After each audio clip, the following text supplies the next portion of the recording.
आज सर्वांकरताच अतिशय आनंदाचा दिवस आहे की आपल्या महाराष्ट्राची बुद्धिबळपटू दिव्या देशमुख हिने भारताचं नाव जागतिक स्तरावर नेलेलं आहे आणि जागतिक बुद्धिबळ स्पर्धेमध्ये ही स्पर्धा तिने जिंकलेली आहे।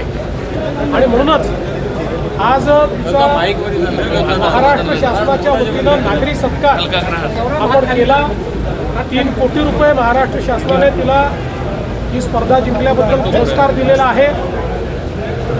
केवळ 19 वर्षाची ही कन्या हिने भारताची पहिली ग्रँडमास्टर महिला म्हणून या ठिकाणी ही स्पर्धा जिंकलेली आहे।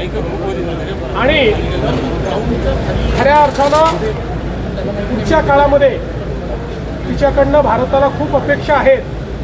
वेगवेगळ्या ज्या स्पर्धा होतात त्या स्पर्धांमध्ये ती भारताचं नाव उंच करेल। एक आनंदाची गोष्ट अशी आहे की आत्तापर्यंत महिला बुद्धिबळामध्ये चीनच्या बुद्धिबळपटूंचा बोलबाला होता, पण यावेळी जागतिक बुद्धिबळ स्पर्धेत दोन्हीही महिला या भारताच्या पोचल्या।